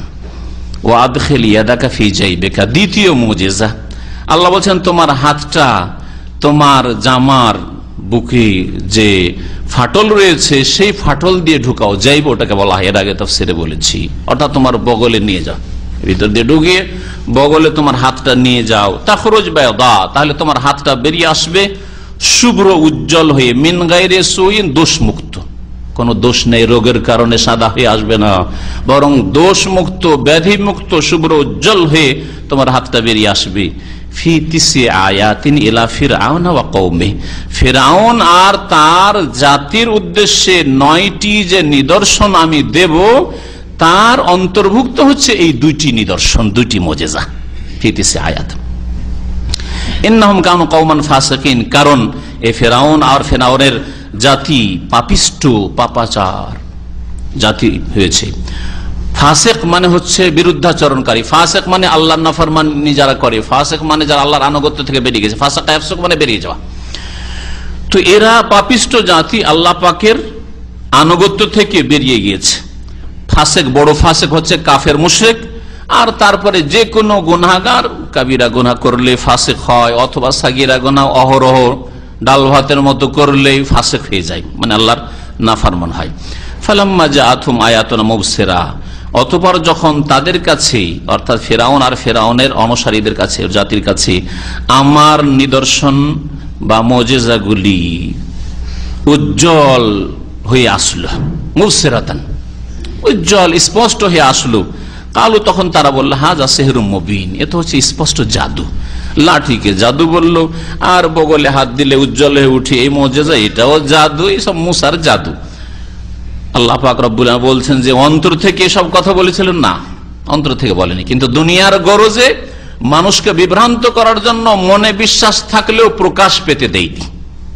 আল্লাহ বলছেন ওয়া জাহাদু বিহা, এই মুজিজাগুলিকে, নিদর্শনগুলিকে অস্বীকার করেছিল ফিরআউন এবং ফিরআউনের অনুসারীরা। ওয়াস্তাইকানাথা আনফুসুহুম যুলমান ওয়া উলুওয়া, অথচ তাদের মনে দৃঢ় ইয়াকিন ছিল, বিশ্বাস ছিল তাদের মনে দৃঢ় বিশ্বাস ছিল। কেন অস্বীকার করেছিল? জুলমান ওয়া উলুওয়ার সম্পর্ক হচ্ছে ওয়াজাহাদু বিহার সাথে। তারা অস্বীকার করেছিল এই মুজিজাগুলিকে, আল্লাহ পাকের নিদর্শন সমূহকে, জুলমান অন্যায় ভাবে, ওয়া উলুওয়ান আর অধ্যত প্রকাশ করে, অহংকার গর্ব করে। যারে মুসাকে কেন মানতে যাব, ইয়া আবার কি, তো আমার বাড়ি মানুষ হইল, একে কেন মানতে যাব? অহংকার আর জুলম, অন্যায় এমন লিপ্ত হয়েছিল, যার ফলে তারা অস্বীকার করেছিল। অথচ ওয়াস্তাইকানাত আনফুসুহুম, তাদের মনে দৃঢ় বিশ্বাস ছিল যে এগুলি তো জাদু হইতে পারে না, মুসা তো ভালোই কথা বলছে, এসব বিশ্বাস ছিল। বিশেষ করে নেতৃস্থানীয় ব্যক্তি যারা, সংসদ সদস্য যারা এই ফেরাউনের, তাদের বিশ্বাস ছিল। আর আম জনসাধারণ দেশবাসী তাদেরকে বেকুব বানিয়েছিল, বেকুব বানিয়েছিল। আল্লাহ পাক কোরআনে কোন আয়াতে বলেছেন, ফাস্তাখাফা কওমাহু ফাআতাউহু, তার জাতিকে বেকুব বানিয়েছিল, বোকা বানিয়েছিল, যার ফলে ওরা অন্ধভাবে ফেরাউনকে মেনেছিল। ফানজুর কাইফা কানা আকিবাতুল মুফসিদিন, আল্লাহ পাক বলেন সুতরাং দেখো চিন্তা করে যে যারা বিপর্যয় সৃষ্টিকারী, ফাসাদি, বিশৃঙ্খলা সৃষ্টিকারী, তাদের পরিণাম কি হয়েছিল। ফেরাউনের কি পরিণাম হইল? ফেরাউনের সেনাবাহিনী আর তার অনুসারী যারা জালেম ছিল, তাদের কি পরিণাম? ডুবিয়ে আল্লাহ পাক ধ্বংস করলেন। পক্ষান্তরে যারা মজলুম, অসহায়, দুর্গত, গরীব, তাদেরকে কিভাবে আল্লাহ সম্মানিত করলেন। মুজিজা, আরেক মুজিজা আল্লাহ পাক রব্বুল আলামিন, যে পানি শুকিয়ে গেল, রাস্তা হয়ে গেল, আর তারা পার হয়ে চলে গেলেন। আর তাদের উপর আল্লাহ পাকের এরপরে কত যে নিয়ামত, বাড়ি নাই, ঘর নাই, সেজন্য আল্লাহ পাক মেঘমালা দিয়ে বাড়ির ছায়ার ব্যবস্থা করে দিলেন, বাড়ি ছায়া করে ছায়ার ব্যবস্থা করে দিলেন। খাবার নাই, এখানে নতুন জায়গায় এসে খাবে কোথায়, আর কোথায় কি পাবে, আর কোথায় চাকরিকেই পাবে মাঠের মধ্যে। সুতরাং ওখানে আল্লাহ পাক মান্না এবং সালওয়া নাজিল করে দিলেন। কত নিয়ামত বনি ইসরাইলদেরকে আল্লাহ পাক রব্বুল দিয়েছিলেন। তারপরেও তারা খুব দ্রুত কুফরি আর শিরকের দিকে ফিরে গিয়েছিল। আর যখনই পাপের দিকে ফিরে গেছে, তখনই আল্লাহ পাক রব্বুল আলামিনের আযাব এসেছে, আল্লাহ পাক লাঞ্ছিত অপদস্থ করেছেন। এরপরে মহান আল্লাহ দাউদ এবং সুলাইমানের কথা উল্লেখ করে বলছেন, ওয়ালাকাদ আতাইনা দাউদা ওয়া সুলাইমানা ইলমা, আর নিঃসন্দেহে আমি দাউদ এবং সুলাইমানকে জ্ঞান দান করেছিলাম, দিন দুনিয়ার জ্ঞান, ওহীর জ্ঞান দান করেছিলেন, দুইজনকে নবী বানিয়েছিলেন। আর তার সাথে সাথে দুনিয়ারও জ্ঞান দিয়েছেন। দাউদ আলাইহিস সালামকে লোহা দিয়ে বিভিন্ন জিনিস তৈরি করার এত বড় ক্ষমতা দেওয়া আছে। ওয়া আলান্না লাহুল হাদিদ, তার জন্য লোহাকে কি করে দিয়েছিলাম, একেবারে নরম করে দিয়েছিলাম, যেইভাবে ইচ্ছা করতেন। যেমন আপনারা কাদা নিয়ে যেই রকম ইচ্ছা পুতুল তৈরি করতে পারেন, বা বল তৈরি করতে পারেন, গুলি তৈরি করতে, যা ইচ্ছা তাই তৈরি করতে পারেন, ওই রকমই দাউদ আলাইহিস সালামের জন্য আল্লাহ নরম করে দিয়েছিলেন। আর সুলাইমান আলাইহিস সালামকে আল্লাহ পাক জ্ঞান দান করেছিলেন, এছাড়াও বহু জ্ঞান, তার মধ্যে বিচার জ্ঞান, বিচারের জ্ঞান আল্লাহ পাক দাউদ আলাইহিস সালামকে দিয়েছিলেন খুব। আর তার চাইতে বেশি দিয়েছেন সুলাইমান আলাইহিস সালামকে আল্লাহ পাক রব্বুল আলামিন। যেমন কোরআনে কারীমের একটি ঘটনা থেকে সেটা স্পষ্ট হয়, ওয়াকালা, আর উভয়ে বলেছিলেন আলহামদুলিল্লাহ, সমস্ত প্রশংসা আল্লাহ পাকের, অশেষ শুকরিয়া আল্লাহ পাকের। আল্লাযী ফাদ্দালানা আলা কাসীরিন মিন ইবাদিহিল মুমিনিন, যে আল্লাহ পাক রব্বুল আমাদেরকে ফজিলত দান করেছেন, শ্রেষ্ঠত্ব দান করেছেন তার বহু মুমিন বান্দার উপর। আল্লাহর মুমিন বান্দা অনেক ছিল, শুধু দাউদ আর সুলাইমান নয়। আল্লাহ পাকের শুকরিয়া, আল্লাহ আমার মতো, দাউদের মতো, সুলাইমানের মতো অনেক মুমিন বান্দা তোমার ছিল তোমার জমিনে, কিন্তু তাদের মধ্যে আমাদেরকে শ্রেষ্ঠত্ব দান করেছো, ফজিলত দিয়েছো। আল্লাহ তোমার শুকরিয়া আদায় করি, তোমার প্রশংসা জ্ঞাপন করি। আপনি ওই রকমই সবসময় নিচের দিকে দেখবেন, আল্লাহ পাকের বেশি বেশি শুকরিয়া আদায় করতে, আপনার গ্রামে, আপনার সমাজে, এমনকি আপনার পাঁচটা ভাইয়ের মধ্যে, আপনার আশেপাশে যেখানে যাচ্ছেন, স্কুলে হলে স্কুলে, মাদ্রাসায় হলে মাদ্রাসায়, আপনি যেখানে আছেন, চাকরির ক্ষেত্রে, আপনার নিচে অনেকে আছে, শারীরিক দিক থেকে, মানসিক দিক থেকে, শিক্ষাগত যোগ্যতা থেকে অনেকে নিচে আছে। ফাদ্দালানা আলা কাসীরিন মিন ইবাদিহিল মুমিনিন, এই আয়াত থেকেই মনে হয় নবী করিম সাল্লাল্লাহু আলাইহি ওয়াসাল্লাম এই দোয়াটি নিয়েছিলেন। কোন বিপদগ্রস্ত ব্যক্তিকে দেখলে, যে কোনো বিপদ, শারীরিক দিক থেকে হোক, মানসিক দিক থেকে, একটা পাগলকে দেখছেন, একটা রোগীকে দেখছেন, একটা খোড়া লোককে দেখছেন, একটা দুর্ঘটনায় দেখছেন, দুর্ঘটনা হয়েছে কারো, যে কোনো ক্ষেত্রে এটা দোয়া শিখেছেন, আবু দাউদে রয়েছে। নবী করিম সাল্লাল্লাহু আলাইহি ওয়াসাল্লাম বলছেন এইরকম দোয়াগুলি পড়লে আপনি বালা মুসিবত মুক্ত থাকবেন। কি দোয়া বলতে পারেন? আলহামদুলিল্লাহিল্লাযী আফানি মিম্মা ইবতালাকা বিহি ওয়া ফাদ্দালানি আলা কাসীরিন মিম্মান খালাকা তাফদীলা ওয়া ফাদ্দালানি আলা কাসীরিন মিম্মান খালাকা তাফদীলা। আলহামদুলিল্লাহ, সে আল্লাহ পাকের সমস্ত প্রশংসা। আল্লাযী আফানি, যে আল্লাহ আমাকে নিরাপদ রেখেছেন, মিম্মা ইবতালাকা বিহি, ওই বিপদ আপদ থেকে যাতে আপনি পড়েছেন বা যাতে ওরা পড়েছে। আপনি মিম্মা ইবতালাহুমও করতে পারেন, যদি অনুপস্থিত থাকে দূর থেকে আপনি কোনো ঘটনা শুনতে পেলেন যে তারা বড় বড় বিপদে পড়েছে, আলহামদুলিল্লাহিল্লাযী আফানি বা আফানা মিম্মা ইবতালাহুম বিহি ওয়া ফাদ্দালানা, বহুবচন করতে ওয়া ফাদ্দালানা আলা কাসীরিন মিম্মান খালাকা তাফযীলা। আর বহু মানুষের উপর আল্লাহ পাক রব্বুল আলামিন, বহু সৃষ্টির আল্লাহ পাক আমাদেরকে ফজিলত দান করেছেন, শ্রেষ্ঠত্ব দান করেছেন। আল্লাহ পাকের শুকরিয়া এইভাবে আদায় করবেন। আল্লাহ পাক ইরশাদ করছেন, ওয়ারিসা সুলাইমান ও দাউদ আলাইহিস সালামের জামানা শেষ হলো, তার ইন্তেকাল হইল। কে ওয়ারিস হলেন, উত্তরাধিকারী হলেন? সুলাইমান আলাইহিস সালাম দাউদ আলাইহিস সালামের উত্তরাধিকারী হলেন। উত্তরাধিকারী কিসের? ধন সম্পদের? ধন সম্পদের না। আমরা ওয়ারিস উত্তরাধিকারী হওয়া মানে মনে করিনি যে কিসের? ধন সম্পদের। বাপ মারা গেছে, ছেলে উত্তরাধিকারী হয়েছে, মানে ধন সম্পদ, জমি জায়গা ইত্যাদি, তাই না? না, এর নাই। কেন? এই জন্য সহিহ বুখারীর হাদিস রয়েছে, নাহানু মাশিরুল আম্বিয়া, আমরা হচ্ছি নবীদের দল, লা নুরিসু, আমরা কাউকে উত্তরাধিকারী বানাই না। আমাদের ধন সম্পদের কেউ ওয়ারিস হইতে পারে না। মা তারাকনাহু, যা আমরা ছেড়ে যাব, পরিত্যক্ত ধন যা থাকবে, ফাহুয়া সাদাকা, সেটা কি হবে? সাদাকা, দান হবে। তাহলে এই না যে দাউদ আলাইহিস সালামের টাকা পয়সা, ধন দৌলত, প্রপার্টির, জমি জায়গার এইসবের ওয়ারিস হয়েছিলেন। আর তাই যদি হয়তো সুলাইমান কেন ওয়ারিস হবে? দাউদ আলাইহিস সালামের 100টি স্ত্রী, তখন জায়েজ ছিল, চারের বেশি জায়েজ ছিল। 100টি স্ত্রীতে 100 স্ত্রীতে আর ছেলে মেয়ে ছিল না, তাহলে তারাও তো ওয়ারিস হয়েছে। তাদের কথা কেন আল্লাহ বললেন না? তাহলে বোঝা যায় এখানে ধন সম্পদের ওয়ারিসের কথা বলা হয়নি। কিসের ওয়ারিস? নবুয়াতের ওয়ারিস। দাউদ আলাইহিস সালাম নবী, আল্লাহ পাক আবার উত্তরাধিকারী নবী করলেন সুলাইমানকে। এটা 2 নম্বর। রাজত্বের ওয়ারিস, আল্লাহ পাক রাজত্ব দিয়েছিলেন দাউদ আলাইহিস সালামকে, হুকুমত দিয়েছিলেন, হুকুমত আল্লাহ পাক রব্বুল আলামিন সুলাইমান আলাইহিস সালামকে দিয়েছেন, এটাও বলতে পারেন। ওয়াকালা, আল্লাহ পাক বলছেন, ওয়ারিসা সুলাইমান ও দাউদ, সুলাইমান আলাইহিস সালাম দাউদ আলাইহিস সালামের উত্তরাধিকারী হলেন। ওয়াকালা, আর বললেন আল্লাহ পাকের শুকরিয়া জ্ঞাপন করতে গিয়ে, আইয়ুহান নাস, হে দেশবাসী, হে মানব সকল, উল্লিমনা মানতিকাত তায়র, আমাকে শিক্ষা দেওয়া হয়েছে পাখির বুলির। মানতিক, নুতক মানে হচ্ছে বুলি, পাখি যা বলে, পাখির ভাষার শিক্ষা বা পাখির বলির ভাষা বুলি আমাকে শেখানো হয়েছে। উতিনা মিন কুল্লি শাই, আর আমাকে সর্বপ্রকার নিয়ামত দেওয়া হয়েছে। উতিনা মিন কুল্লি শাই, সর্বপ্রকার, কোরআনের ভাষায় যে বলা হয়েছে সর্বপ্রকার দেওয়া হয়েছে, তার মানে কি? কে সুলাইমান আলাইহিস সালামকে সব দেওয়া হয়েছে, মিন কুল্লি শাই, সব দেওয়া হয়েছে।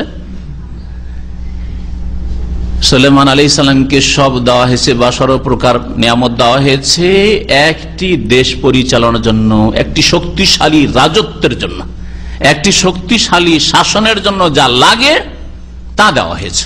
এটা একটু পরে বিলকিসের ঘটনা তো এইরকমই ভাষা আসবে। উতিয়াত মিন কুল্লি শাই, আর বিলকিসকেও সবকিছু দেওয়া হয়েছিল। সবকিছু মানে কি? সুলাইমানের মতো দেওয়া হয়েছিল না, তা তো দেওয়া হয়নি। তার সুলাইমানের মতোই দেওয়া হয়নি, তো সব কি করে দেওয়া হইলো? বোঝা গেছে না? তাহলে মিন কুল্লি শাই মানে মিন কুল্লি শাই লিল মুলক, একটা দেশ পরিচালনার জন্য, রাজত্বের জন্য যা লাগে তাও বিলকিসকে দেওয়া হয়েছিল। ইয়ামান দেশে সবাই তার রাজত্ব পরিচালনার জন্য যা কিছু প্রয়োজন, সেনাবাহিনী লাগে, আরো যে সব ডিপার্টমেন্ট লাগে, সব ছিল তার প্রয়োজন, যা আপনার বাজেট, সব দেওয়া হয়েছিল। এটা উদ্দেশ্য। তো আল্লাহ পাক রব্বুল আলামিন ইরশাদ করেছেন যে সুলাইমান আলাইহিস সালাম বললেন, ওয়াকালা ইয়া আইয়ুহান নাস, হে লোকেরা, উল্লিমনা মানতিকাত তায়র, আমাকে আল্লাহ পাকের পক্ষ থেকে পাখির বুলি শেখানো হয়েছে। ওয়া উতিনা মিন কুল্লি শাই, আর আমাদেরকে প্রত্যেক নিয়ামত দেওয়া হয়েছে। ইন্না হাযা লাহুল ফাদলুল মুবিন, নিঃসন্দেহে এটি হচ্ছে আল্লাহ পাকের স্পষ্ট অনুগ্রহ, আল্লাহ পাকের ফজল করম। দেখেন, এত বড় পদে চলে গিয়ে, এত শক্তিশালী শাসক এবং নবী হয়ে গিয়ে আল্লাহ পাকের ফজল করম অনুগ্রহ স্বীকার করছেন। এটা হচ্ছে ইমানি জীবন। আপনি যে কোন স্তরে চলে যান না কেন, আপনি সবসময় আল্লাহ পাকের অনুগ্রহ আপনি স্বীকার করবেন। লাইন শাকারতুম লাযিদান্নাকুম, তাই আল্লাহ পাক আপনার নিয়ামত বাড়িয়ে দেবেন। কিন্তু আজকালকার অধিকাংশ শাসক বা অধিকাংশ পুঁজিপতি, ধনাঢ্যরা যখন ধন সম্পদ পায়, নেতৃত্ব পায়, তার আগে থেকে আল্লাহকে হয়তো ভুলে আছে, পরকাল ভুলে আছে, আর এইরকম শক্তি ক্ষমতা পেলে তো একেবারে ভুলে যায়, বেপরোয়া হয়ে যায়। ওয়াহুশির আলী সুলাইমান ও জুনুদহু মিনাল জিন্নি ওয়াল ইনসি ওয়াত তায়রি ফাহুম ইউজাউন। সমবেত করা হইল সুলাইমান আলাইহিস সালামের উদ্দেশ্যে তার বাহিনীকে। জুনদের বহুবচন জুনুদ, জুন মানে বাহিনী, আর বিভিন্ন বাহিনী, মানুষের বাহিনী, জিনের বাহিনী, পাখির বাহিনী, পশুর বাহিনী, বাহিনী একত্রিত করা হইল। মিনাল জিন, জিনদের মধ্য থেকে, ওয়াল ইনস আর মানুষের মধ্য থেকে, ওয়াত তায়র আর পাখি জগৎ থেকে, পক্ষীকুল থেকে, ফাহুম ইউজাউন, অতঃপর এদেরকে বিন্যস্ত করা হইল, সারিবদ্ধ করা হইল, দলে দলে ভাগ করা হলো। পাখির দল, পাখির বহর আলাদা, হ্যাঁ, পশুর বহর আলাদা, জিনের বহর আলাদা, মানুষের বহর আলাদা, এইভাবে। আর অনেক লোক যখন এক জায়গায় একত্রিত হয় তখন সেগুলিকে আবার সামলিয়ে রাখতে হয়। হ্যাঁ, আজকাল মিছিল দেখে তো ভালোই বুঝতে পারছেন, তাই না? মিছিল আর বিক্ষোভ দিয়ে এই যে পশ্চিমা গণতন্ত্র যা উপহার দিয়েছে মুসলিমদেরকে, আর সাদরে মাশাআল্লাহ গ্রহণ করেছে মুসলমানরা, হ্যাঁ, সবকিছুই তাদের কাছ থেকে গ্রহণ করেছে। তার একটা হচ্ছে এই মিছিল বিক্ষোভ, এগুলোতে দেখবেন সামলে না রাখলে এলো পাথাড়ি কোথা থেকে কোথায় চলে যাবে দলের লোকেরা, হ্যাঁ, হইচই করতে করতে। এই জন্য সামনে দেখেন, ডানে বামে পিছনে সব সামলে আছে, হ্যাঁ, সামলে আছে লোকদেরকে। তো বিশাল ওই রকমই বহর বেরিয়েছিল একদিন সুলাইমান আলাইহিস সালামের নেতৃত্বে। সুলাইমান আলাইহিস সালাম এসব বাহিনী নিয়ে একদিন বেরোলেন রাস্তায়। ফাহুম ইউজাউন, তাদেরকে সুবিন্যস্ত করা হয়েছিল, মানে যাতে করে সুষ্ঠুভাবে তারা রাস্তায় চলে। ইউজাউন, ইউজাউনের অর্থ হচ্ছে বিন্যস্ত করা, সুন্দর সেটিং। আর ইউজাউন মানে হয় তাদেরকে থেমে রাখা হয়েছিল, থেমে রাখা হয়েছিল। ওয়াজা মানে হচ্ছে কোনো কিছুকে থেমে রাখা। আর এটাই যখন বাবে ইফআলে চলে যাবে তখন ওর বিপরীত অর্থ হবে। এখানে আরবি সার্ফের গ্রামার, যারা সার্ফ বুঝেন তারা বুঝতে পারবে, যেটাকে বলে সালবে মাখাজ, মানে উল্টো অর্থ হবে, উল্টো অর্থ হয়ে যাবে। যেমন তাহাজ্জুদ, হুজুদ মানে হচ্ছে ঘুম, নিদ্রা, আর তাহাজ্জুদ মানে ঘুম ত্যাগ করা, ঘুম ছেড়ে দেওয়া। এই তাহাজ্জুদের নামাজকে তাহাজ্জুদ নামাজ এই জন্য বলা হয় সালবে মাখাজ। ঠিক তেমনি এখানে ওয়াজা মানে হচ্ছে বাধা দেওয়া, থেমে রাখা। আর ওইটাই তারপরের আয়াতে আসছে, সুলাইমান আলাইহিস সালাম আল্লাহর শুকরিয়া জ্ঞাপন করতে গিয়ে দোয়া করে, রব্বে আউজিনি। ওয়াজা চলে গেল আউজাতে বাবে ফলে, তখন আউজিনি মানে আল্লাহ আমাকে বাধা দিও না, হ্যাঁ, কিসে? তোমার শুকরিয়া আদায় করতে, মানে আল্লাহ আমাকে তৌফিকই দাও। তৌফিক না হওয়া যেন বাধা প্রাপ্ত হওয়া, তৌফিক হয়ে যাওয়া মানে বাধা মুক্ত হয়ে যাওয়া। তো এখানে আউজা মানে তখন হয়ে গেল তৌফিক দাও, রব্বে আউজিনি। এই গ্রামারটা এই জন্য বললাম যে দুটো শব্দ কাছাকাছি এসে, ইউজাউন ওয়াজা থেকে আর আউজিনি বাবে ইফআল থেকে। বলছেন হাত্তা ইযা আতাউ আলা ওয়াদিন নামল, এমনকি যখন পিপিলিকার উপত্যকায় এসে পৌঁছিলেন সুলাইমান আলাইহিস সালাম, তার এই বিশাল বাহিনী নিয়ে যখন পিপিলিকার উপত্যকার কাছাকাছি এসেছেন, কালাত নামলাতুন, এক পিপিলিকা কথা বলতে শুরু করেছে, ইয়া আইয়ুহান নামল উদখুলু মাসাকিনাকুম, হে পিপিলিকা জগৎ, এ পিঁপড়ারা শোনো শোনো শোনো, উদখুলু মাসাকিনাকুম, তোমাদের বাসস্থানে তাড়াতাড়ি তোমাদের গর্তে ঢুকে পড়ো। মাসকানের বহুবচন মাসাকিন, তোমরা তোমাদের বাসায় ঢুকে পড়ো। লা ইয়াহতিমান্নাকুম সুলাইমান ওয়া জুনুদুহু, যেন তোমাদেরকে সুলাইমান আর সুলাইমানের এই বিশাল বাহিনী পদপিষ্ট না করে ফেলে। এত হাজার হাজার মানুষ চলে আসছে, আর জিন আসছে, আর কত পশু পাখি আসছে। পাখিগুলি দৃশ্য কত সুন্দর, তাফসীর কারগণ বলছেন পাখি ওপরে আকাশে, আকাশে দলবদ্ধ সারিবদ্ধ লক্ষ লক্ষ পাখি উড়ছে, আর নিচে মানুষ, জিন, হ্যাঁ, আর পশু। সুবহানাল্লাহ। এইভাবে এই বহর বেরিয়েছিল। পিপিলিকা বুঝতে পেরেছে তার পিপিলিকারও বোধ শক্তি আছে, আর তার সাথে সাথে আরো কিছু, পিপিলিকা শুধু বোধ শক্তি নেই, সহি আকীদাও আছে।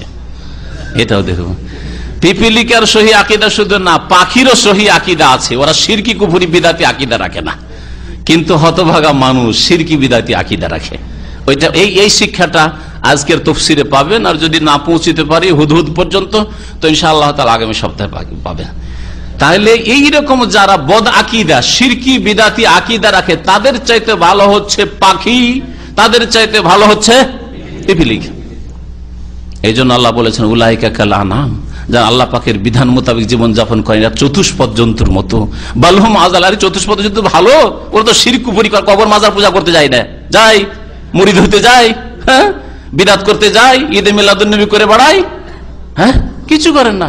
ওরা আল্লাহ পাক যেভাবে সৃষ্টি করেছেন চলার জন্য আর যা খাওয়ার জন্য সে তাই খায়, অন্য কিছু খাবে না, অন্য কিছু যেটা ওর রিজিক না ওটা খাবে না। উলাইকা কাল আনাম বাল হুম আযাল, বরং চতুষ্পদ জন্তুর চাইতে কাফের বিদাতি মুশরিক পাপিষ্ট হচ্ছে নিকৃষ্ট। আল্লাহ বলছেন বাল হুম আযাল, কারণ এরা গাফেল। উলাইকা হুমুল গাফিল, কারণ এরা আল্লাহর কিতাব থেকে, কোরআনে কারীম থেকে, রাসূলের আদর্শ হাদিস থেকে গাফিল এরা। তো এই পিপিলিকে বলে উঠলো যে লা ইয়াহতামান্নাকুম সুলাইমান ওয়া জুনুদ, সুলাইমান আর সুলাইমানের সেনাবাহিনী তোমাদেরকে যেন পদপিষ্ট না করে, আজকে তোমাদের সেরে দিবে। ওহুম লা ইয়াশউরুন, আর এই নয় যে ইচ্ছা করে তারা জুলুম অত্যাচার করার জন্য এসছে, ওরা বেরিয়েছে, ওরা টের পাবে না যে তোমরা মরে গেলে পায়ের তলে পিষে, হ্যাঁ পায়ের তলে পিষে মরে। ওহুম লা ইয়াশউরুন, তারা জানে না। কি বললো পিপিলিকা, কি বললো? ওহুম লা ইয়াশউরুন, সুলাইমান বুঝতে পারবে না যে তোমরা পায়ের তলে পড়ে সব মরে গেলে, হ্যাঁ ধ্বংস হয়ে গেলি। আর সুলাইমানের সাথে জিনের আছে, ওরাও জানেন না। সুলাইমানের সাথে কত মুমিন আল্লাহর ওলির আছে, তারাও জানে না। তাহলে এই পিপিলিকার আকীদা কি ছিল? যে নবী আলেমুল গায়ব নয়, ওলিরা নবীর সাথী সঙ্গী, ওলি তার সাহাবী, তার সাহাবী, নবীর সাহাবী, যেমন মুহাম্মদ সাল্লাল্লাহু আলাইহি ওয়াসাল্লামের সাহাবী সাহাবায়ে কেরাম, তেমন সুলাইমান আলাইহিস সালামের সাথে যারা মুমিন ছিল তার সাহাবী, তারা আল্লাহ পাকের সেই যুগে ভালো বড় বড় ওলি, তাই না? তারা গায়েব জানেন না, এমনকি জিনও গায়েব জানেন। ওহুম লা ইয়াশউরুন, এরা টের পাবে না, বুঝতে পারবে না, অজান্তে তোমাদেরকে পদপিষ্ট করবে, পায়ে দলি দিয়ে চলে যাবে। ঢুকো ঢুকো তাড়াতাড়ি তোমাদের ঘর বাড়িতে ঢুকে পড়ো, গর্তে ঢুকে পড়ো, বুঝছেন না? এইটাই হচ্ছে সহিহ আকীদা, এটা হচ্ছে দ্বীনে ফিতরত, এটা হচ্ছে প্রাকৃতিক আকীদা, প্রাকৃতিক দ্বীন, দ্বীন ইসলাম, তাওহীদ, সুন্নাত, নবীর আদর্শে চলবেন, এক আল্লাহর ইবাদত করবেন। ফাতাবাসসামা দাহিকাম মিন কাওলিহা, মুচকি হেসে উঠলেন। ফাতাবাসসামা দাহিকান, হেসে মুচকি দিলেন। তাবাসসাম মানে মুচকি দেওয়ার, দাহিকা মানে হাসা। হাসাটা হচ্ছে দাহিক হচ্ছে মাঝামাঝি হাসা। তো যদি শুধু দাহিকা বলা হইতো তাহলে কি ভাবতো যে সুলাইমান আলাইহিস সালাম একটু বেশি হেসেছেন। আর তার উপরে বেশি হাসা হচ্ছে কাহা কাহা, অট্ট হাসি হাসা। কাহা কাহা হাসা হচ্ছে অভদ্রতা। সব সময় রুচিশীল সমাজে, ভদ্র সমাজে হ্যাঁ হ্যাঁ করে এবার হাঁ করে হাসাটা হচ্ছে কি অভদ্রতা। আর মুমিনদের কাছে ওইটা আরো গায়ের শরীফ লোকের কাজ, তাই না? এতে মানুষ হালকা হয়ে যায়। তারপরে জ্ঞান বুদ্ধির অভাব রয়েছে, এই পরিচয় পাওয়া যায়। যেই ব্যক্তি হ্যাঁ হ্যাঁ করে হাসে যেখানে সেখানে, যে কোনো সময় হ্যাঁ হ্যাঁ করে হাসে, কাহা কাজের অট্ট হাসি, ওর সম্পর্কে জ্ঞানী মানুষ বুঝতে পারবে যে লোকটার বুদ্ধি কম, না হলে হ্যাঁ হ্যাঁ করে কেন হাসবে, তাই না? এই জন্য সুলাইমান আলাইহিস সালাম এত অসাধারণ দৃশ্য, আরে এক তো পিপিলিকা কথা বলছে, ডুকু ডুকু ডুকু ডুকু, হ্যাঁ, আর পিপিলিকা কত সুন্দর কথা বলছে। এরা বুঝে নাই, এমন নাই যারা জালেম জুলুম করার জন্য এসছে, আমাদেরকে মারার জন্য এসছে। হেসে উঠলেন, কিন্তু হাসিটা ছিল মুচকি হাসি। আম্বিয়া রসুলগণ এইরকম মুচকি হাসি হাসতেন। নবীদের